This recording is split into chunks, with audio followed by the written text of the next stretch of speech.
Action camera এখন bikers ব্লগার্সদের জন্য অনেক গুরুত্বপূর্ণ একটা ডিভাইস হয়ে গেছে। অনেকেই বাইক রাইডিং, সাইক্লিং, সুইমিং সহ বিভিন্ন ধরনের অ্যাকশন মোমেন্টকে ধারণ করে রাখার জন্য এই অ্যাকশন ক্যামেরা ব্যবহার করে থাকে। আমি নিজেও GoPro Hero 7 ব্ল্যাকের ওনার ছিলাম, তো কিছুদিন আগে ওটা সেল করে দেওয়ার পর একটা অ্যাকশন ক্যাম হীনতায় ভুগতেছিলাম। তো এরই মাঝে আমাদের অফিসে চলে আসে এইটা Akaso Brave। তো এই অ্যাকশন ক্যামেরাটা বেশ কয়েকদিন ইউজ করে দেখলাম বাইক রাইডের সময়। আমাদের টিম মেম্বার সাদমান ও ক্যামেরা নিয়ে বেশ ভালো ঘাটাঘাটি করে, তো ওরও কিছুদিনের জন্য দিলাম এই ডিভাইসটা যে দেখো, ইউজ করো, কেমন লাগতেছে জানো। তো আমরা দুইজনই বেশ কিছুদিন এই অ্যাকশন ক্যামেরাটা ইউজ করলাম ডেইলি লাইফে, তো সেটারই ইউজার এক্সপিরিয়েন্স থাকছে। আর একজন GoPro user, x GoPro user হিসেবে এটার সাথে আমার দিনকালগুলো কেমন কেটেছে সেটাই জানাবো আজকের ভিডিওতে। সাথে থাকছি আমি তানভীর, এবং আপনারা দেখছেন ATC AKA action toto company.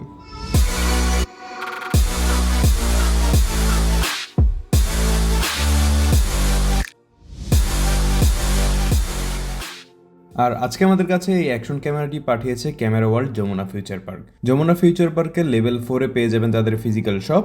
এই ক্যামেরা বাদেও সকল ধরনের ক্যামেরা অ্যাক্সেসরিজ পেয়ে যাবেন তাদের কাছে। তাদের ফেসবুক পেজের লিঙ্ক ডিসক্রিপশনে দিয়ে দিচ্ছি, গো চেক দেম আউট।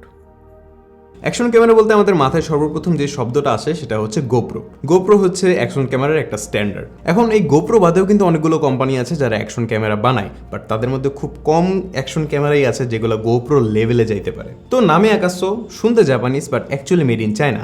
এই ক্যামেরাটার কি অবস্থা?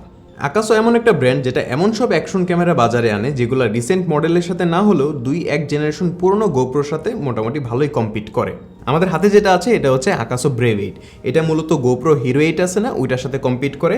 আর কিছু কিছু ক্ষেত্রে এই যে Hero 9-এর সাথেও কম্পেয়ারেবল। এটা GoProর বিল কোয়ালিটি ভালো হয়, এটা সবাই জানেন। মানে এটা হাতে ধরলে মনে হয় যে না একটা কিছু ধরে আছে, বাট কিছু চাইনিজ অ্যাকশন ক্যামেরা আছে যেগুলো ধরলে মনে হয় ওগুলো পুষ্টিহীনতায় ভুগতেছে। তবে Akaso Brave পাইনি এরকম সমস্যা। হাতে নিলে ফিল হবে যে প্রপার একটা অ্যাকশন ক্যামেরা হাতে আছে।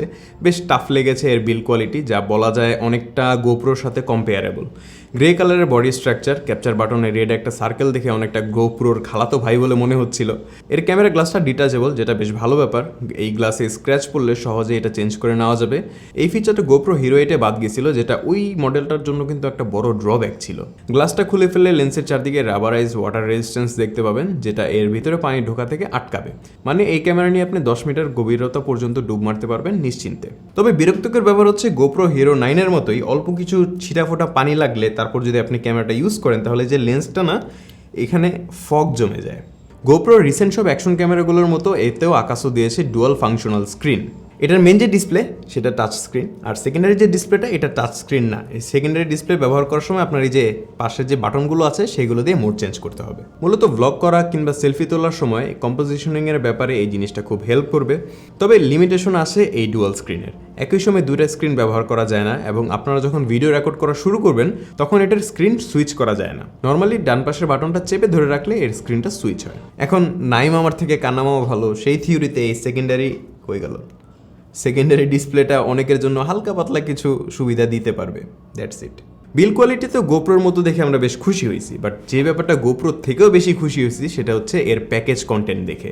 Akaso এক গাদা অ্যাক্সেসরিজ ধরাই দিছে এর বক্সের মাঝে। প্রোটেক্টিভ কেস থেকে শুরু করে বিভিন্ন ধরনের মাউন্ট পেয়ে যাবেন বক্সের মাঝে, যেটা আপনার GoProতে আলাদাভাবে কিনতে হলে অনেকগুলো টাকা লাগতো। এছাড়াও এক্সট্রা একটা ব্যাটারি আছে, ব্যাটারি চার্জার আছে, USB Type-C কেবল আছে, সুন্দর দেখতে একটা রিমোট কন্ট্রোলার আছে। মানে ভেরি গুড জব Akaso। ক্যামেরার বাইরে নিয়ে তো অনেক কথা হলো, বাট একটা জিনিস কিন্তু GoProর বড় একটা অ্যাডভান্টেজ আছে, সেটা হচ্ছে এটার যে ইউজার ইন্টারফেসটা এটা কিন্তু খুবই সিম্পল আর খুবই স্মুথ। তো Akaso Brave-টা অন করে যে জিনিসটা খেয়াল করলাম সেটা হচ্ছে এটার ইউজার ইন্টারফেসটা অনেকটাই GoPro থেকে ইন্সপায়ার্ড। যারা আগে GoPro ইউজ করছেন তাদের কাছে কিন্তু খুবই পরিচিত মনে হবে এই ইউজার ইন্টারফেসটা। GoPro থেকে ইন্সপায়ার্ড হলেও GoProর মতো কিন্তু স্মুথ ছিল না। তবে একবারেই যে বাজে সেটা বলা যাবে না, বেশ সিম্পল রাখার চেষ্টা করেছে তারা। উপর থেকে কুইক সেটিংস বার ড্র্যাগ করে নামানো যায়, নিচ থেকে শুটিং সেটিংস অ্যাক্সেস করা যায়, পাশ থেকে সোয়াইপ করলে থাকছে ভিডিও কিংবা ছবি প্লেব্যাকের অপশন। মানে হুট করে অন্য আরেকটা ইউজার ইন্টারফেসে গেলে প্রথম বুঝতে যে প্যারাটা নেওয়া লাগে সেটা অন্তত এটাতে আমার ফেস করা লাগেনি। বাট এর ইউআইটা যদি আরেকটু স্মুথ হতো তাহলে কিন্তু অনেক ভালো লাগতো। আর ভালো লাগা তখনই কাজ করবে যখন এর থেকে পাওয়া যে ছবি আর ভিডিওগুলো দেখতে অনেক সুন্দর হবে। GoProর আউটপুট কেমন হয় সেটা নিয়ে কিন্তু আপনাদের সবার একটা আইডিয়া আছে, এটা নিয়ে নতুন করে বলার কিছু নেই। তো সেটার কম্পিটিটর হিসেবে এটার কেমন পারফর্ম করে সেটাই দেখার বিষয়। Akaso Brave এর সেন্সর হিসেবে দেওয়া আছে 1/2 ইঞ্চের 48 মেগাপিক্সেলের Sony IMX586 সেন্সর, যেটা অ্যাকশন ক্যামেরাতে বেশ বড় বলা যায়। ভিডিও রেকর্ডিং অপশনে রেজুলেশন, ফ্রেম রেট আর অ্যাসপেক্ট রেশিওর অনেক ধরনের কম্বিনেশন পেয়ে যাবেন। সর্বোচ্চ 4K 60 FPS পর্যন্ত শ্যুট করা যায় নর্মালি। এছাড়াও 16x স্লো মোশন রয়েছে আর থাকছে 8K রেজুলেশনে টাইম ল্যাপস করার ফিচার। শুটিং মোড মূলত 3টা সেকশন আছে, যেটা গোপ্রোর মতোই স্টিল ছবি ক্যাপচার করবে, ভিডিও রেকর্ডিং করবে আর স্লো মোশন করবে। এগুলোর মাঝে আবার 3টা সাবসেকশন আছে, নর্মাল ছবি, ভিডিও আর টাইম ল্যাপস। সরাসরি ভিডিও কোয়ালিটি নিয়ে কথা বলি। ভিডিও কোয়ালিটি ভাই আমার কাছে মোটামুটি ভালোই লেগেছে। অন্যান্য অ্যাকশন ক্যামেরা যেগুলো আছে সেগুলো দেখতে মনে হয় যেন কোনো কিছুই ফোকাস নাই, তবে এই ক্যামেরায় এমনটা মনে হয় নাই। এই ক্যামেরার আউটপুট বেশ ভালো লাগছে আমার কাছে। ডাইনামিক রেঞ্জের কথা বললে আসলে গোপ্রো লেভেলের না, বিশেষ করে হাইলাইট এরিয়া একটু কম হ্যান্ডেল করতে পারে। এছাড়া বাকি সব ক্ষেত্রে ডিসেন্টের কাতারে ফেলা যায়। স্যাচুরেশনটা ন্যাচারাল থাকে, তবে ভিভিড মোডে ভিডিও করলে অলমোস্ট সোশ্যাল মিডিয়া রেডি ছবি পাওয়া যায়। লো লাইটে অ্যাকশন ক্যামেরা মোটেও ভালো পারফর্ম করে না, আর ব্রেভ এটও এখানে ব্যতিক্রম না। একদম আলো কম থাকলে ডিটেলস কমে যায় বেশ ভালোই। একটা অ্যাকশন ক্যামেরাতে ভিডিও কোয়ালিটি কিন্তু সব কিছু না, স্টেবিলাইজেশনও একদম সমানভাবে গুরুত্বপূর্ণ। এতে স্টেবিলাইজেশন অপশন পাবেন 2টা, নর্মাল মোড আর super smooth mode. Full HD রেজুলেশনে বেশ ভালো রকমের স্টেবল ফুটেজ পাওয়া যায় এই অ্যাকশন ক্যামেরা থেকে। 4K রেজুলেশনে সুপার স্মুথ স্টেবিলাইজেশন অন করে ভিডিও প্লে করে দেখলাম, ফুটেজগুলো একদমই স্টেবল না। এরপর খানিকটা তদন্ত করে যে জিনিসটা বেরিয়ে আসলো সেটা হচ্ছে এটার যে সুপার স্মুথ স্টেবিলাইজেশনটা, এটা ইনবিল্টভাবে ক্যামেরাতে এফেক্টিভ না। এটার জন্য স্মার্টফোনে ব্যবহার করতে হবে আকাসো এর মোবাইল অ্যাপ আকাসো গো। এই অ্যাপ থেকে স্মার্টফোনে ভিডিও ইম্পোর্ট করার সময় অপশন পপ আপ করে, সেখান থেকে সিলেক্ট করার পর সুপার স্মুথ স্টেবিলাইজেশন অ্যাপ্লাই করা হয় ফুটেজগুলোতে। স্টেবিলাইজেশনের সাথে বেশ খানিকটা ক্রপও চলে আসে বোনাস হিসাবে, আর ভালোভাবে খেয়াল করলে কিছুটা ওয়াবেলও দেখা যায় ভিডিওতে। এটা মূলত সফটওয়্যার বেসড স্টেবিলাইজেশনের সাইড এফেক্ট। এই পুরো প্রসেসটা আমার কাছে একটা ড্রব্যাকের মতো লাগতেছে, কারণ এই জিনিসটা কিন্তু আরও অনেকভাবে সিম্পলিফাইড করা যেত। ইনবিল্টভাবে যদি তারা ফিচারটা দিয়ে দিত তাইলেই হইতো। এখন তারা কেন দেয় না? এটা কি চিপসেটের ইনক্যাপাবিলিটি নাকি ইন্টেনশনাল, কে জানে।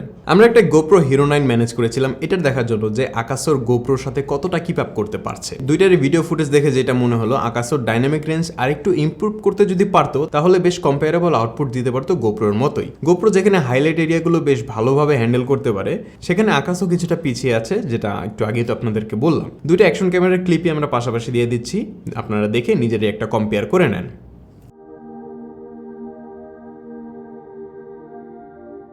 এখন ভিডিওতে স্টেবিলাইজেশন দিলেও আকাসোর যে গো অ্যাপটা, এটা কিন্তু নিচে খুব একটা স্টেবল না। প্রথমবার কানেক্ট করতে বেশ সময় নেয়, তারপর আবার ইউজের সময় মাঝে মাঝেই ল্যাগের দেখা পাচ্ছিলাম।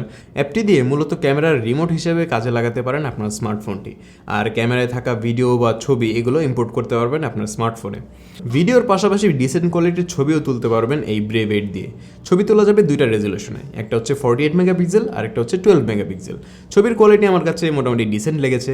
ভিডিওর মতো ছবিতেও হাইলাইটের হ্যান্ডেলিংয়ের ব্যাপারটা একটু সমস্যা আছে, আর ছবিগুলো তুলতে প্রায় 1 সেকেন্ডের মতো সময় লাগে। অ্যাকশন মোমেন্টের ছবি তুলতে একটু প্যারা খাবেন, তবে ল্যান্ডস্কেপগুলোও বেশ ভালোভাবেই তোলা যাবে। তবে একটা জিনিস খেয়াল করলাম যে রাতে একদম লো লাইটের ছবি তুললে স্ক্রিনে যেরকম দেখায় না, তার থেকে বেশ ডার্ক একটা ইমেজ ফাইনাল আউটপুট হিসাবে আসে। ওভারঅল এই অ্যাকশন ক্যামেরাটা আমার কাছে বেশ ভালো লেগেছে কিছু ব্যাপার ছাড়া।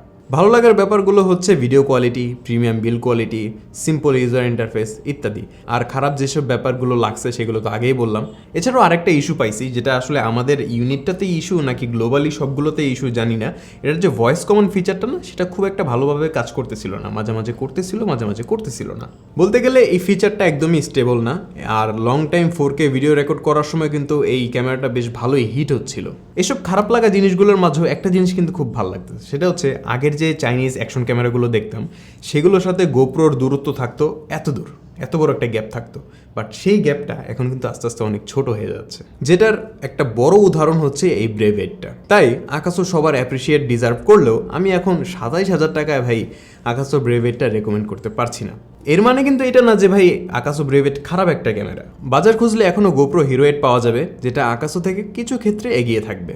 আর ভাই এটার দাম যদি 20,000 টাকার আশেপাশে হইতো না, তাহলে একদম চোখ বুঝে রেকমেন্ড করতে পারতাম এই ক্যামেরাটা।